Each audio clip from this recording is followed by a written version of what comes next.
ওনারে মুনাফিকরা খুব ভয় পেত। কারা? মুনাফিক চিনেন তো? ভিতরে এক বাইরে আরেক, তার নাম? সবাই বলেন, ভিতরে এক বাইরে আরেক, তার নাম মুনাফিক। ইউযহিরু খিলাফা মা ইউবতিন, আরবিতে কি বলে? ইউযহিরু খিলাফা মা ইউবতিন, প্রকাশ করে একটা, ভিতরে আরেকটা। ভিতরে এক বাইরে আরেক, তার নাম? সবাই বলেন, ভিতরে এক বাইরে আরেক, তার নাম? আমরা কি মুনাফিক হতে চাই? এরা যখন যে সুবিধাজনক অবস্থানে থাকে তখন তার সাথে থাকে। ডান দিকে যে বলে আপনি ভালো, আমি আপনার দলের লোক। বায়ে যে বলে আরে না এটা খারাপ, আপনি ভালো, আমি আপনার দলের লোক। এরকম আছে না নাই? যখন যে ক্ষমতায় তখন তারে তেল মারে। যেদিকে বৃষ্টি আর তুফান ওইদিকে ছাতা ধরে। আছে না নাই? বাংলাদেশে একটা গান চলছিল কিছুদিন, শুনতাম, মধু হই হই বিষ হাবাইলা। সূরাতুল মুনাফিকুনের তাফসীর বোঝানোর জন্য এটা আমার জন্য খুব সহজ ছিল। মধু হই হই বিষ হাবাইলা, বলে মধু, বলে কি? বাটির মধ্যে নিয়ে আসছে, বলে এটা মধু, বলে কি? আসলে এটা কি? জোরে বলেন। আমরা কি মুনাফিক হতে চাই? না। আমরা কি হতে চাই? মুনাফিকরা হচ্ছে এদিকেও যায় না আবার ওদিকেও যায় না। মুযাবযাবিন, they all the time long in dilemma, they don't know where to go, they don't know where to proceed, কোন দিকে যাবে জানে না, ডানেও না বায়েও না, নেহি এদার নেহি ওদার, দরমিয়ান মে সাদার বাদার। এরকম আছে না? উপর দিয়া ফিটফাট, ভিতর দিয়া সদরঘাট। সদরঘাট এখনো ফিটফাট হয় নাই। তো এই মুনাফিকের অবস্থা হচ্ছে উপরে ফিটফাট, ভিতরে সদরঘাট। আমরা কি মুনাফিক হতে চাই? কি হতে চাই? মুমিন হতে চাই। এই মুনাফিকের দলগুলো মদিনাতুল মুনাওয়ারাতে ওমরে ফারুককে খুব ভয় পেত। ওমরে ফারুককে দেখলে তারা থারথার করে কাঁপতো। শুধু মুনাফিকরাই নয়, খোদ ইবলিস শয়তানও সাইয়েদনা ওমরে ফারুককে দেখলে ভয় পেত। আমরা আমাদের ছেলে মেয়েদেরকে যদি খাবার না খায় আমরা কি বলি? আম্মু খাবার খাও। কি আসবে? ভূত আসবে, বিড়াল আসবে, বাঘ আসবে। এগুলো গাজীপুরে বলে না বোধহয়। আপনাদের ছোট্ট মেয়েটা যদি রাত্রে খেতে না চায়, আপনারা লোকমা তুলে কি বলেন? এই তাড়াতাড়ি খাও, কি আসবে? ভূত। ভূত আসবে। তো মদিনার সমাজে মদিনার ছোট্ট কচিকাঁচা সোনারমণিরাও রাতে খেতে চাইতো না। মদিনাতুল মুনাওয়ারার মায়েরা রাত্রিবেলা খাবার নিয়ে বাচ্চাদেরকে বলতো, মা তাড়াতাড়ি খাও, হা হুয়া ইয়াতি উমর, ওই যে উমর আসতেছে, উমর ইসলামের দ্বিতীয় খলিফা। আশাদ্দুহুম ফি আমরিল্লাহি উমর, আল্লাহর জমিনে আল্লাহর দ্বীন বাস্তবায়নের জন্য সবচেয়ে শক্তিশালী ছিল ওমর। চিল্লায় পড়েন সুবহানাল্লাহ। এই ওমরে ফারুক রাদিয়াল্লাহু তাআলা আনহু যে রাস্তা দিয়ে হাঁটতো, শয়তান ওই রাস্তা রেখে দিয়ে অন্য রাস্তা দিয়ে হাঁটতো। মা সালাকা শাইতানু ফাজ্জান সালিকান ইল্লা সালাকা ফাজ্জান গায়রা ফাজ্জিক। বিষ্ণু বলতেন, ওমর, শয়তান তোমারে দেখে এত ভয় পায়, তুমি যে রাস্তা দিয়ে হাঁটো শয়তান তোমারে দেখলে ওই রাস্তা রেখে দিয়ে অন্য রাস্তা দিয়ে হাঁটে। চিল্লায় পড়েন সুবহানাল্লাহ। এদিকে কি হয়েছে? লোড বেশি হয়ে গেছে। আল্লাহ নামের জিকির করবে যারা, আল্লাহর কাছে প্রিয় তারা।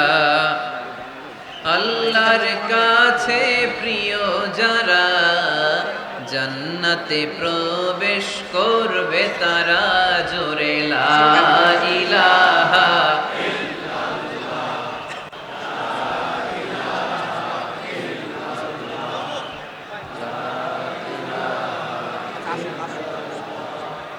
লা ইলাহা ইল্লাল্লাহ, লা ইলাহা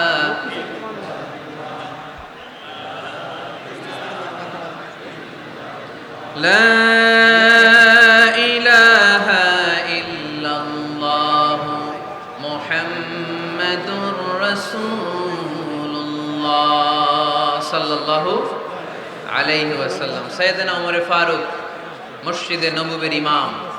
মসজিদে নববীর কি? ইমাম। আপনারা শুনতেছেন? এই ছেলেরা বসে যাও, বসে যাও, বসে যাও, বসে যাও। সাইয়েদনা ওমর ফারুক মসজিদে নববীর ইমাম। এদিকে তাকান, আমার দিকে তাকান, আমার দিকে তাকান।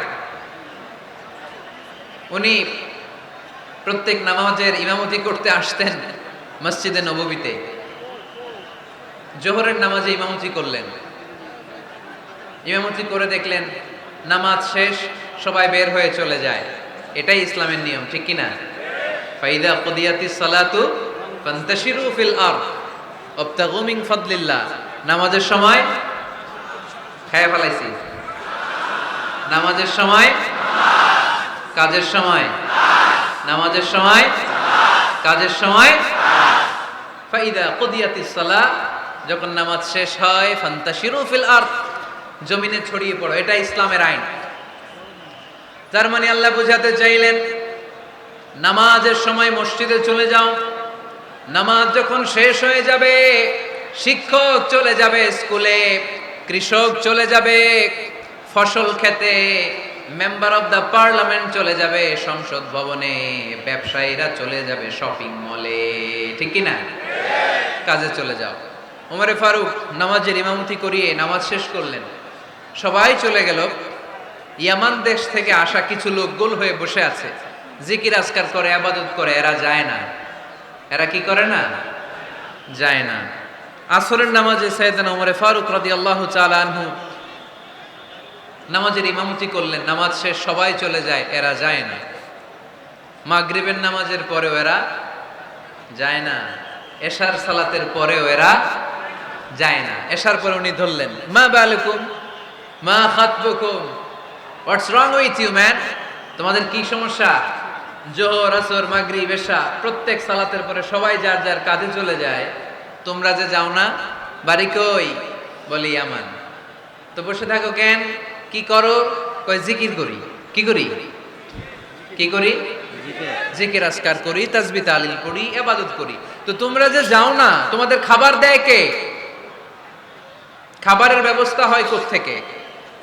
তারা বলল, আমাদের জিকির দেখে, আমাদের বুজুর্গি দেখে আশেপাশের লোকেরা পাতিল ভরে খাবার নিয়ে আসে, ওই খাবার আমরা খাই। নাহনু আল মুতাওয়াক্কিলুনা আলাল্লাহ, আমরা আল্লাহর উপর তাওয়াক্কুল করে এখানে বসে থাকি। উমরে ফারুক বললেন, সর্বনাশ, তোমরা যদি মুতাওয়াক্কিলুনা আলাল্লাহ হও তাহলে কেমনে হবে? তোমরা তো মুতাওয়াক্কিলুনা আলাল্লাহ নাও, তোমরা হচ্ছে আল মুতাওয়াক্কিলুন বা'দুকুম আলা বা'দ, আল্লাহর উপর তাওয়াক্কুলকারী নয়। তোমরা যারা পাতিলের মধ্যে করে খাবার নিয়ে আসে তাদের উপর তাওয়াক্কুল করে বসে আছে, ঠিক কি না? তোমাদের জিকিরও চলে, আবার মাথায় টেনশনও চলে, পাতিল কি ছোট আসবে না বড় আসবে, খাবারে আমার ভাগেরটা থাকবে কি থাকবে না, টেনশন আছে না নাই? কারণ অন্যের উপর নির্ভরশীল, নিজের রান্না করে নাই, নিজে তো বাজার করে নাই, নিজের তো অ্যারেঞ্জমেন্ট বলতে কিছু নাই, আরেকজন যা দিয়ে যাবে ওইটা খাবে। ওমরে ফারুক বুঝালেন, আরে বোকা, এটারে তাওয়াক্কুল বলে না। তোমার সাধ্যে যতটুকু আছে তার সবটুকুন করার পরে তুমি তাওয়াক্কুল করবে একজনের উপর, তিনি কে? এক সাহাবী বললেন, ইয়া রাসূলুল্লাহ, ইয়া হাবিবাল্লাহ সাল্লাল্লাহু আলাইহি ওয়াসাল্লাম, আমি অনেক দূর থেকে সফর করে এসেছি, এই যে আমার ওটের রশিটা, এটা ছেড়ে দিয়ে যদি আমি ঘুমিয়ে যাই, আল্লাহর উপর তাওয়াক্কুল করি, আমার ওটটা বসে থাকবে নাকি? বিষ্ণু বললেন, না, এটারে তাওয়াক্কুল বলে না। ওটের রশি রেখে দিয়ে ঘুমাইলে তোমার ওট দৌড় দিবে। এ আকিলহা সুম্মা তাওয়াক্কাল আলাল্লাহ, ওটের রশিটা আগে দড়ি দিয়ে ভালো করে গাছের সাথে বাঁধো, তারপরে তাওয়াক্কুল করবে একজনের উপর, তিনি কে? আগে বাঁধতে হবে, তারপরে তাওয়াক্কুল, আগে কাজ করতে হবে, তারপরে তাওয়াক্কুল।